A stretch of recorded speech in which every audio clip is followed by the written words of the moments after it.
23, or maybe you have a different public access station in your area.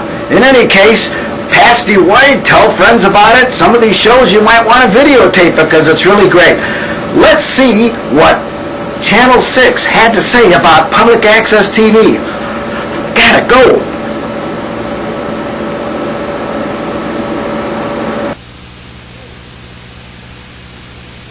And what, if any, disciplinary actions should be taken against her? We'll keep you posted. Sex shows, marijuana plants, a California hypnotherapist who claims to teach the truth.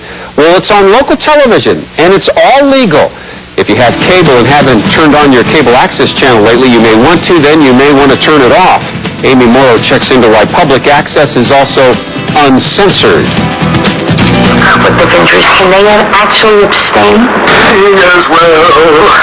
A way to bring them back. The book I recommend most highly is Indoor Marijuana Horticulture. Did you drop out of high school? I did too. There's practically no limit to what you'll see on cable access, and that's the way it's meant to be. Open airwaves, freedom of expression, the Psychobilly revival. Meet Reverend Ryan Teal, a man who wants to enlighten you through music videos. And God came to me from the radio and said, why don't you start a radio program? And we're not in your presence, Lord, in the studio. What you don't know is that the Reverend and his entourage are in reruns on cable access, taped 11 years ago. This is Ryan today, a Milwaukee salon owner, a parent, and slightly embarrassed by his public past. I wish they wouldn't show it. Because is that you? Not anymore. Not anymore. But as unique as Ryan's show was, there's a lot that's new on cable access that some might say is even more out there. Eli Jackson is a California therapist put on Portland TV to teach self-realization. You can't trust your thoughts, you can't trust your emotions, but you can trust yourself. What? And then there's cannabis common sense. Medical marijuana is legal in Oregon, so what's wrong with showing people how to grow pot? And if it's grown to 15 feet high, it could produce as much as 5 pounds. If I started thinking about what's the point of every program, I would start running up against the whole purpose of this organization. That's to get people on, regardless of their program content or regardless of their views. My name is Teresa Reed, and your views can be expressed for free. Portland Cable Access is non-profit, funded with city money from a tax paid by cable providers. Unlike regular broadcast television, such as what you see on Coin, cable access is paid TV. You pay to have the service, so it's not subject to many federal guidelines, including those that limit nudity. A few years ago, the Jim Spagg sex show was the subject of a complaint to the Multnomah County District Attorney. There were never any criminal charges because Oregon's Constitution contains next to no limits on how you express yourself and no standard of what crosses the line. That's really determined on a case-by-case basis, and there's no way to tell you, yes, you can do this, no, you can't do that. At public access, censorship is not an option, but maybe self-censorship is. It just shouldn't be made. Instead of, them saying, no, it can't be played, just don't make it.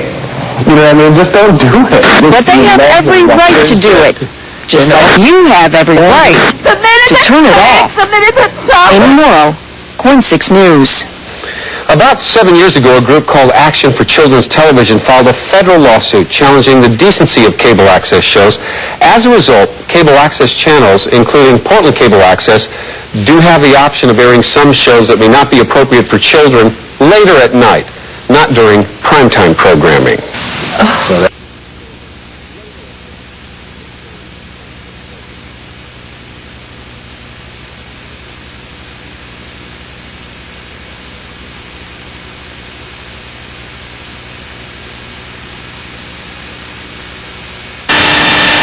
Hi everyone. As many of you know, I'm Jim Spagg, and I've been active in public access for quite a while. Actually, it's over 15 years, I believe, if I started thinking about it. And of course, I've had quite a bit of publicity. The media has done quite a few stories about me. There have been over 30 stories in the Oregonian alone. Now, you can find out about that by checking your library website and go to the newspapers and then just insert the name Jim Spagg. There's different years, like from 1985 to 1995, and then maybe 95 later. But anyway, if you check it out, you'll find that the Oregonian has done quite a few stories. I've been in other newspapers too. I've been on television shows. The news has reported stories about me, and I've even been on radio shows. The one central theme in all these stories about me, however, is negativity. Whenever the media reports about me, Jim Spagg, of course the story has got to be negative because I'm the bad guy. I'm the black sheep. I say things and do things that a lot of people don't accept. And of course, even people in public access, a lot of them aren't happy with me because they feel that I give public access a bad name. And what they don't understand, of course, is that the media doesn't just like Jim Spagg. They only use Jim Spagg to give public access a bad name. But the media does not like public access. I learned a long time ago that freedom of the press belongs to the guy who has the press. And these people that have the press, they have a message, and their message is mostly that they want to say things and show things that their advertisers wouldn't mind. You see, the advertisers and the government, they have a strong influence on what the media shows. And of course the media is also jealous of public access because public access can tell the truth where they can't. They have to shade their stories to satisfy the powers that be, the government, commerce, and of course media itself. So I'm not surprised, when I see people thinking that the media they're surprised to see that the media is down on public access rather than just Jim Spagg, you see. Jim Spagg, as I said, is only a vehicle that they use to make public access look bad. But they don't like public access because public access does not have commercials, and yet public access gives them a run for their money because a lot of people realize that they can find the truth. They can find people saying things as they are rather than the glossed over picture that the media will show.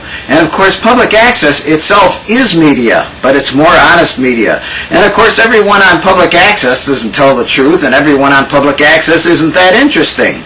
But still, public access is local stuff. You get a chance to see a diverse group of people. You get to see many different nationalities. You get a lot of religions talking about things. And you even have atheists and humanists who are trying to show people that they are just people, and they're showing you real TV rather than trying to sell you something slick the way commercial television does. Well, Jim Lockhart got together with some people a few days ago. Well, by the time you see this, it may be a month or so ago. And they discussed this story that Channel 6 did on public access. Here, I'm going to show you a little bit of that story right now, and we'll also see some of these people from public access doing their discussion on the story that Channel 6 News did on public access. Okay, so let's take a look at that. I could produce as much as 5 pounds. If I started thinking about what's the point of every program, I would start running up against the whole purpose of this organization. That's to get people on regardless of their program content or regardless of their views. My name is Teresa Reed, and your views can be expressed for free. Portland Cable Access is non-profit, funded with city money from a tax paid by cable providers. Unlike regular broadcast television, such as what you see on Coin, cable access is paid TV. You pay to have the service.